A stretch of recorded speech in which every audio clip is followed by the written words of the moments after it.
अस्सलाम वालेकुम viewers. Rectifier का लफ्ज़ी मतलब है दुरुस्त करने वाला या इस्लाह करने वाला, जबकि इलेक्ट्रॉनिक्स में रेक्टिफायर या रेक्टिफिकेशन ऐसी डिवाइस को बोलते हैं जो वन वे डिवाइस के तौर पे काम करती है और एसी करंट को डीसी करंट में कन्वर्ट करती है। अब रेक्टिफायर की दो बेसिक टाइप्स हैं, एक है कंट्रोल्ड रेक्टिफिकेशन और है दूसरी अनकंट्रोल्ड रेक्टिफिकेशन। आज हम डिस्कस करेंगे अनकंट्रोल्ड रेक्टिफिकेशन को। एक सिंपल सर्किट होता है इसमें, इसकी फर्दर थ्री टाइप्स हैं, half wave rectifier, full wave rectifier और तीसरी है bridge rectifier. Half wave rectifier जो होता है इसमें एक सिंगल डायोड यूज किया जाता है जो एसी को डीसी में कन्वर्ट करता है, और फुल वेव रेक्टिफायर में दो डायोड्स यूज किए जाते हैं, जबकि ब्रिज रेक्टिफिकेशन में चार डायोड्स यूज किए जाते हैं। किसी भी इलेक्ट्रॉनिक डिवाइस के सर्किट को ऑपरेट करवाने के लिए डीसी करंट की जरूरत होती है, जबकि हमारे पास जो सप्लाई होती है वो एसी और हाई वोल्टेज की फॉर्म में होती है। जब हम प्लग इन करते हैं किसी भी सॉकेट में तो सबसे पहले हमारी डिवाइस के अंदर एसी वोल्टेज इन होते हैं। तो सर्किट में डिफरेंट स्टेजेस होती हैं। सबसे पहली जो स्टेज होती है वो पावर सप्लाई की होती है, जिसमें हमारे वोल्टेज एसी वोल्टेज इनपुट होते हैं। तो पावर सप्लाई का मेन जो है वो दो काम करती है। वो एक काम ये करती है कि हाई वोल्टेज को लो वोल्टेज में लेके आती है, लेकिन वो लो वोल्टेज जो होते हैं वो एसी फॉर्म में होते हैं। एसी को फिर डीसी में कन्वर्ट करने के लिए रेक्टिफिकेशन का प्रोसेस यूज किया जाता है। तो रेक्टिफिकेशन की जो टाइप्स हैं, कंट्रोल्ड और अनकंट्रोल्ड, इनमें से कोई भी टाइप्स उस सर्किट की डिमांड के मुताबिक, उसकी जो ज़रूरत है उसके मुताबिक उसको प्रोवाइड करना पावर सप्लाई का काम है। किस किस्म के किस टाइप के वोल्टेज उसको चाहिए। तो इसी पावर सप्लाई में सबसे पहला स्टेप जो होता है वो ट्रांसफार्मर को होता है। ट्रांसफार्मर जो है एसी हाई को लो एसी में कन्वर्ट करके रेक्टिफायर सर्किट को देता है। इस तरह से पावर सप्लाई में मौजूद इस सबसे पहले कंपोनेंट यानी ट्रांसफार्मर, जो स्टेप डाउन ट्रांसफार्मर होता है, इसकी सेकेंडरी वायरिंग के ऊपर एक रेक्टिफायर लगाया जाता है।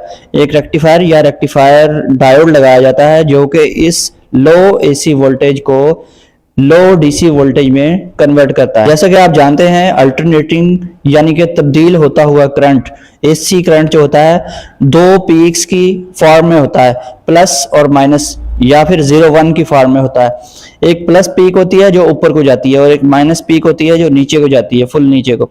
और ये 50 साइकिल की फ्रिक्वेंसी पाकिस्तान में यूज की जाती है, 50 हर्ट्ज जिसे बोलते हैं। तो इसको रेक्टिफिकेशन जब करते हैं तो ये डायरेक्ट करंट यानी कि एक सीधी लाइन की फॉर्म में हो जाता है।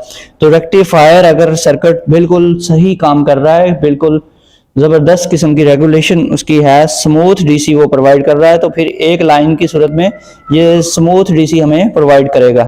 हाफ वेव रेक्टिफिकेशन में सबसे पहले एक स्टेप डाउन ट्रांसफार्मर यूज किया जाता है जो कि हाई वोल्टेज 220 वोल्टेज को आगे 5 वोल्ट या 12 वोल्ट में एसी में ही कन्वर्ट करता है। और फिर डायोड लगाया जाता है, एक सिंगल डायोड लगाया जाता है, और वो डायोड जो है वो आगे हमें प्लस वोल्टेज जो है वो प्रोवाइड करता है, प्लस पीक प्रोवाइड करता है। और ये स्मूथ पीक नहीं होती, ये पल्सवेटिंग डीसी आउटपुट मिल रही होती है इसमें। पल्सवेटिंग यानी नब्ज की तरह धड़कती हुई। डायोड को इस डायरेक्शन में अगर हम यूज करेंगे जिस डायरेक्शन में इस फिगर में दिखाया गया है, तो फिर सिर्फ प्लस पीक ही गुजर सकेगी। प्लस पीक क्रॉस करके आगे हमारे लोड को मिल जाएगी, प्लस पीक ही आगे जाएगी, और ये वन वे ऑपरेशन के तौर पर, चेक वाल के तौर पे काम करेगा। इसमें से माइनस पीक जो है वो क्रॉस नहीं कर सकती।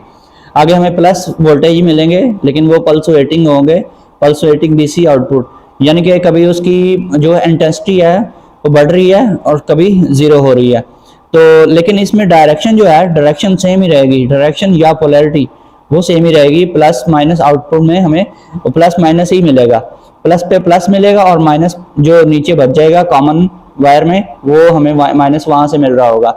इसमें ये जो आपके सामने फिगर है, इसमें I for current, D for diode और RL फॉर लोड रेजिस्टर, यानी कि हमारा जो लोड है वो RL से नॉमिनेट किया जाता है। T for transformer, P for positive half cycle और N minus for negative half cycle.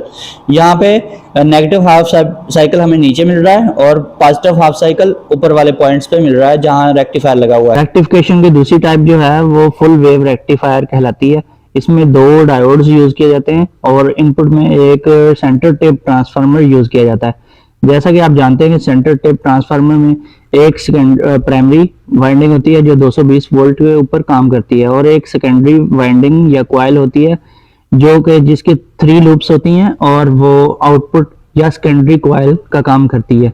इसके दो एंड्स जो होते हैं वहां पे दो अदर एक एक रेक्टिफायर लगाया जाता है जिनके आपस में अगले सिरे मिले हुए होते हैं और सेंटर में जो है हमारे नेगेटिव पीक बचती है। इन डायोड्स के अगले जो सिरे आपस में मिले हुए हैं वहां पे हमें पॉजिटिव वोल्टेज ऑब्जर्व होते हैं और जो सेंटर में है जो ट्रांसफार्मर की सेंटर लूप है वहां पे हमें नेगेटिव वोल्टेज या नेगेटिव पीक मिलती है। जैसे कि हम जानते हैं कि डायोड जो है एक चेक वाल या फिर वन वे वाल के तौर पर काम करता है, यानी एक टाइम में सिर्फ पॉजिटिव या फिर नेगेटिव को ही क्रॉस करवाना होता है। इस कंडीशन में अगर इस तरीके से हम इसको इंस्टॉल करते हैं तो फिर हमारा जो डायोड है, ऊपर वाला डायोड है, वो पॉजिटिव पीक जो है वो पॉजिटिव हाफ साइकिल जो है उसको क्रॉस करवा रहा होगा। जो नेगेटिव हाफ साइकिल बच जाएगा वो सेंटर पे हमें मिलेगा और इसी तरह नीचे वाला डायोड जो है वो भी पॉजिटिव हाफ साइकिल क्रॉस करवाएगा।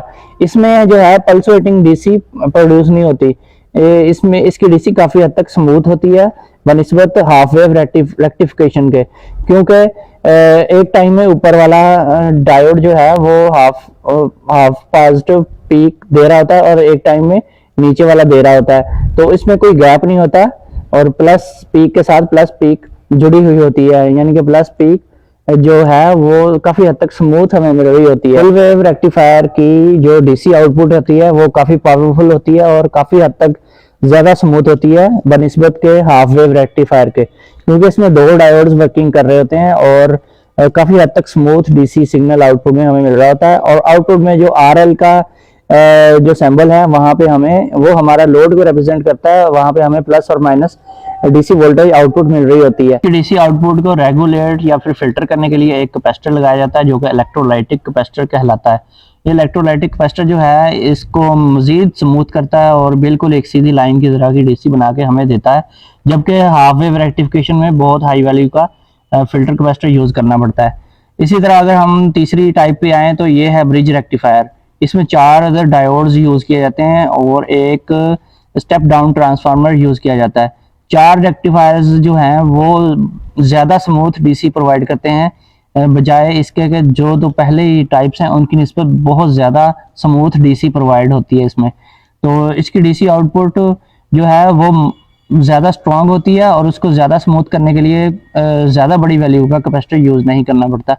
इसमें 4 डायोड्स इस तरीके से यूज किए जाते हैं कि एक का प्लस दूसरे का माइनस, और जो है जहाँ पर मिरर होते हैं वहां पे हमने एसी वोल्टेज प्रोवाइड करने होते हैं। इसी तरह नीचे भी जहाँ प्लस माइनस दोनों डायोड्स के मिल रहे होते हैं वहां पे भी हमने एसी वोल्टेज प्रोवाइड करने होते हैं। और जो आउटपुट है हमें 2 डायोड्स के जहाँ पे कैथोड्स मिल रहे हैं वहां पे हमें पॉजिटिव वोल्टेज मिलते हैं और जहाँ पे 2 डायोड्स के एनोड्स मिलते हैं वहां पे हमें नेगेटिव वोल्टेज मिलते हैं।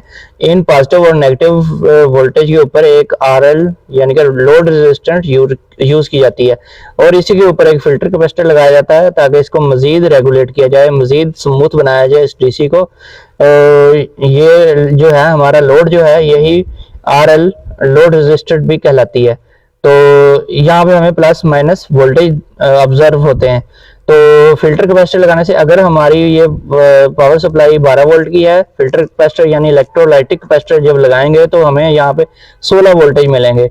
16 वोल्टेज जो हैं वो ओपन सर्किट वोल्टेज होते हैं, जैसे ही हम इसके ऊपर लोड डालेंगे तो ये 16 वोल्टेज की बजाय 12 वोल्टेज के ऊपर आके स्टेबल हो जाएगी। 4 डायोड्स की जो ब्रिज है ये हम खुद भी बना सकते हैं और बनी बनाई भी मिलती है। जो बनी बनाई मिलती है ब्रिज उसके अंदर भी बेसिकली 4 डायोड्स ही इसी तरतीब से लगाए गए होते हैं और ये डिफरेंट शेप्स में मिलती है, तो सब में डायोड्स ही यूज किए होते हैं और ब्रिज के और डायोड के भी वोल्टेज होते हैं। जितने वोल्टेज वाले और एम्पेयर्स वाले डायोड हम लगाएंगे उतने ही वोल्टेज और एम्पेयर वाली ब्रिज तैयार होगी। इस तरह से हम एक सिंपल पावर सप्लाई बना सकते हैं। ये सिंपल पावर सप्लाईज जो होती हैं जिसमें 3 चीजें बेसिकली यूज की जाती हैं, एक ट्रांसफार्मर और दूसरे नंबर पे डायोड्स और तीसरे नंबर पे इलेक्ट्रोलाइटिक कैपेसिटर। ये लगाकर 3 चीजें हम कोई भी बैटरी चार्जर, सिंपल सा बैटरी चार्जर या फिर कोई पावरफुल किस्म की सप्लाई बना सकते हैं। जो बेसिकली ज़्यादातर ये चार्जर्स जो होते हैं ये यूज़ किए जाते हैं बैटरी चार्जिंग के लिए, और इसका ज़्यादा यूज़ इलेक्ट्रॉनिक सर्किट्स में बहुत कम होता है, क्योंकि वहाँ पे इतनी ज़्यादा स्टेबलाइज्ड करंट की ज़रूरत होती है जो कि इस सर्किट के ज़रिए पूरी नहीं की जा सकती। इस नीड को पूरा करने के लिए ट्रांजिस्टर्स लगाए जाते हैं। ये जो आज हमने सीखी हैं ये 3 टाइप्स जो हैं अनकंट्रोल्ड रेक्टिफिकेशन की बेसिक टाइप्स हैं। ये ज़्यादातर बैटरी चार्जर्स और जो ऑडियो एम्पलीफायर्स वगैरह में यूज़ किया जाता है इसको, और भी काफ़ी सारे इसके यूजेस हैं, लेकिन डिजिटल इलेक्ट्रॉनिक्स में बहुत ही ज़्यादा प्रिसाइज कंट्रोल्ड रेक्टिफिकेशन यूज़ की जाती है जो कि ट्रांजिस्टर बेस्ड होती है।